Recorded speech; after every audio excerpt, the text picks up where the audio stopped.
Hello and welcome. This episode we are talking about the mistakes that millennial women make when they're entering into the job workforce.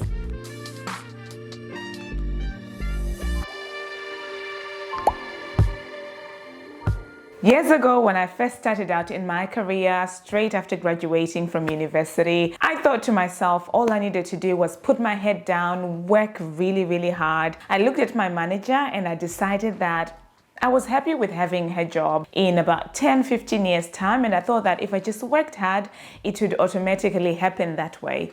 However, when I looked around, I noticed that there are people that have been working for 10, 20, 30 years in the same company, doing the same job, and for sure they had not been promoted, they'd not advanced in their career, they were still earning way less than what they could have been earning had they been more strategic about their career growth.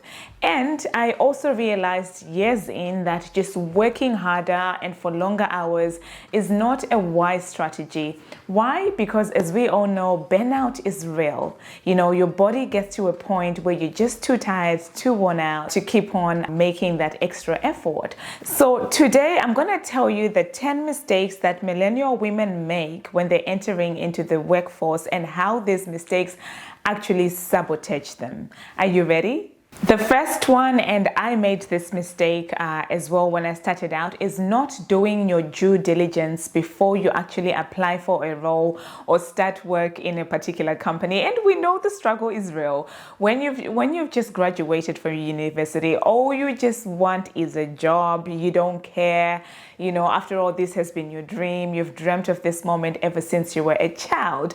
So you're just eager to get into any place that will accept you. But this is a big mistake because we spend 8 hours of our day at work, and it matters a lot how we are actually spending this time. It matters a lot the kind of environment. You know, you need to do your due diligence of the company before you step in, because you want to know what kind of values do they have, what is their work ethic, what is the rate of staff retention, like is everyone else around you in the company new? Why is that? Why is no one staying longer than 2 years? What kind of a culture is there? And you know what, now coming out of the COVID pandemic, whilst we know that we want to make money when we go to work, people actually really care about their mental health. People are not keen to stay in a place that is devaluing their worth. They're not keen to stay in a place where they're being disrespected or in a toxic workplace where people are belittling them and they're not growing.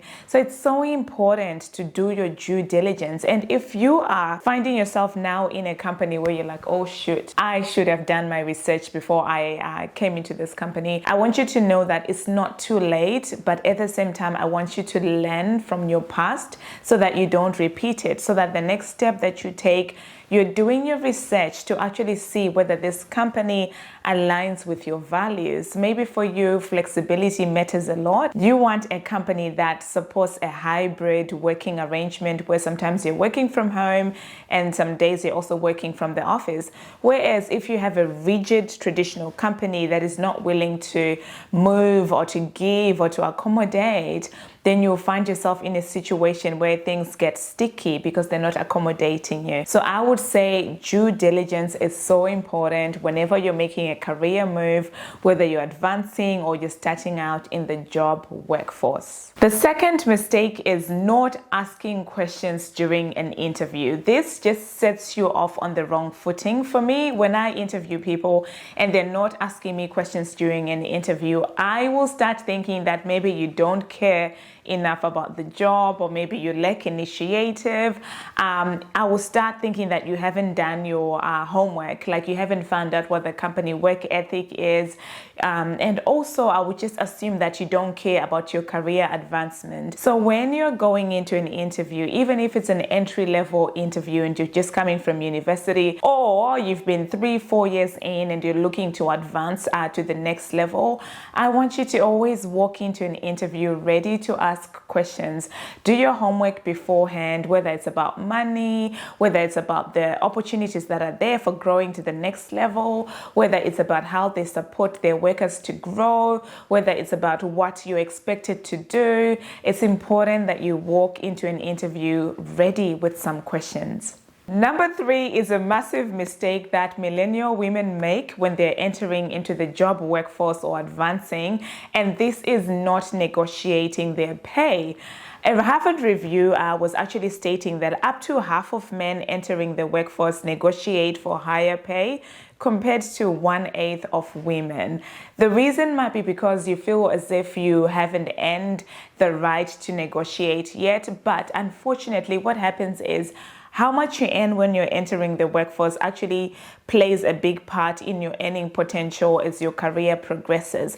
So you want to walk in the door negotiating from the get-go. Even if the money is good, negotiate for higher. And how do you do this? Look around, know how much your job is getting in the industry. What is the industry benchmark?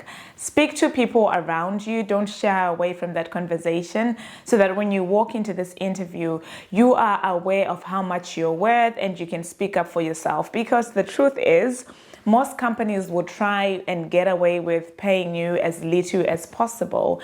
So it's very important that when you're entering into the workforce, when you're having that first conversation, you are negotiating for higher pay. I actually did a workshop last weekend about this. So if you want more details on how to negotiate for higher pay and how to advance in your career, link is in the description below. The workshop is definitely free. Mistake number 4 is pretending as if money doesn't matter. Like, you know what? As a huge part of my work, I speak with countless women. I think they're coming up to 100 interviews I've done so far. And most women tell me money doesn't matter. But as we speak, they contradict themselves within that same conversation, because then they realize that, they need money in order for them to live a certain level of life. And money is actually it's actually equal to the value that you're bringing into work. So when you're saying money doesn't matter, are you also saying that the value that you're bringing in doesn't matter, which really isn't true? So stop pretending as if money doesn't matter, because money matters. Stop saying things like, I don't care about money, I just care about the impact that I'm making. And I know that impact is amazing. Even me right now, just sitting here and speaking with you, the driving force is impact. But the truth is, I'm also compensated for my time and the value that I bring, because money actually does matter. So start becoming comfortable with having money conversations. Start looking around, asking about how much others are earning without you pretending as if this is a shameful conversation or it makes you look as if you're someone who doesn't bring your best to the table. You do bring your best to the table, and money does matter. Mistake number 5 is mothering people at work. And sometimes this might mean covering up for others. So you're working overtime, you are taking on extra tasks without recognition, without compensation, because you feel this need to cover up for people. Instead of mothering other people at work, acknowledge other individuals as highly capable. Your co-workers are capable of doing their work without you doing that work for them. Even if you're in a senior or management position, you can empower your team by showing them how things are done, rather than mothering them and assuming that nothing is ever done well unless if you do it. It is such a negative way of looking at things, and it's such a good way of having yourself swamped with all these extra things to do, and in the long run, it only makes you resentful. Number 6 is bending over backwards in order to please people. I did a video a few weeks ago. It was about creating healthy boundaries at work. It's actually an amazing way of making those around you respect you. So if you want to say no to something, say no. Don't say yes in order to please people, because that is just a recipe for disrespect in the workplace. You know that person, it's like they're always saying yes all the time. And at the end of the day, they're drained, they're tired, they start dreading coming to work simply because they're not creating healthy boundaries. And also, just a side note, when it comes to saying no, I want you to know that no is a complete sentence. So if you're in the workplace, someone asks you to do something extra as a favor and you don't want to, you can just say no. And that is a complete sentence. And with time, people will actually really respect you. And what happens sometimes with people who say yes all the time is they swamp themselves with unimportant tasks, and then the important tasks get undone. So they're undelivering on the key performance indicators because they are running up and down, doing 1,000 things that are irrelevant to the business bottom mark. So I want you to be able to say no when you want to say no, and let your yes be a yes. Mistake number 7 is being afraid to speak up for fear of what people will say about you. So are you that person who is so neutral? You want everyone to be happy. You don't want to step on any toes. You just want everyone to be comfortable. Well, that's not going to cut it. If you want to advance in your career, you need to stand for something. It's important to have an opinion, even if it means making other people uncomfortable. So let's say you're in a meeting, you are discussing strategy about a project that you're working on. Be that person who would just sit back, really listen, take in what other people are saying, put it all together and have an opinion and speak up about that opinion. Even if you're afraid of speaking, the more you do it, the more it becomes easier and easier. So you'll be like, oh my goodness, I can't even speak out because when I speak up, my voice shakes. Well, how are you going to advance in your career if you're not pushing yourself past that comfort zone? So be that person that will speak up, and maybe set a target for yourself. Say, you know what, at least once this week, I'm going to voice up about my opinion. If I'm not happy about something, I'm going to speak up about it. And the more I do it, you'll find it getting easier and easier. Mistake number 8 is operating like an island in this day and age. Listen, the nature of work has become so dynamic. We have artificial intelligence coming into the picture. There's the financial recession. You need to be aware of industry trends and where your job is going. You don't want to just wake up tomorrow and find that your skills have been replaced because you have not been paying attention to industry trends and what is happening in the job market. Keep your eye out. Talk to people, be open to new opportunities. Even if you're not actively looking, there is no harm in knowing what is happening in your industry, because that way you're not caught by surprise if something suddenly changes or if your company is suddenly restructuring.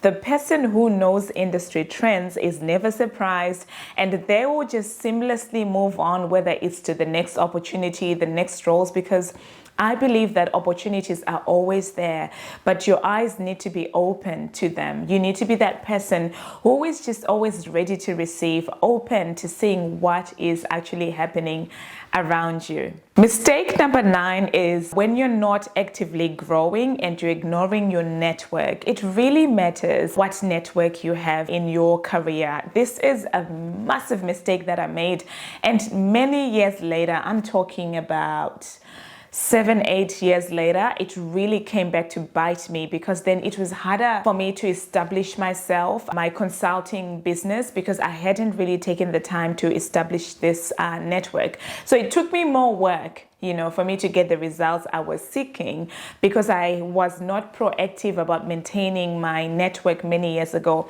And here's the thing, women, I want you to really listen when I say this. I know that life changes. You might go through a period where you have a career break. For me, I know that I took some time to travel. I took some time to just, find out more about myself and what Lorraine truly wanted for herself. And I just want to say, no matter what's happening with you, maybe you're pregnant, you're having a baby, so that means you're going to take some time off to have a baby. Whatever happens, because a lot happens in our lives as women and things change, maybe you're moving location. Keep your network. Even if you're going to have a spreadsheet in Google Doc, or if you're going to keep it in a physical notebook, maintain a network. Have those phone numbers, addresses, contacts on the ready to go. Have people that you can call on as a favor when you need to take the next step. Even if you're going to have a break, that's fine, but don't neglect the art of growing your network. Lastly, and many people don't really think about this, and some people tell me when I interview them, they're like, oh, my company does not want me to be visible when it comes to online, right? We all have social media, but I want you to look at social media as your online resume. People are looking at you, people, whether company owners, businesses, they're always seeking out new talent. And I'm talking specifically about LinkedIn. So if you don't have a LinkedIn profile, or if you have a dead LinkedIn profile, I really want to encourage you to, bring that LinkedIn profile to life. And I think I'll do a separate whole video about LinkedIn, right? Because here's the thing, LinkedIn is one of the best places for advancing, one of the easiest places for advancing your career, because you have people who will see your profile and actually approach you with new opportunities. So you want to make sure that your profile is well polished, it's ready to receive those inquiries and those offers. You want to make sure that you're not leaving other people in doubt of what your strengths and capabilities are. And you know what? You can even start posting about your company. Say, oh, you know what? I'm so grateful to be part of this amazing team. Last week we had this event and it went really well. And here are my 3 key takeaways. So see, your company is not going to have a problem with that, because you're actually painting them in good light, whilst at the same time you're putting yourself out there.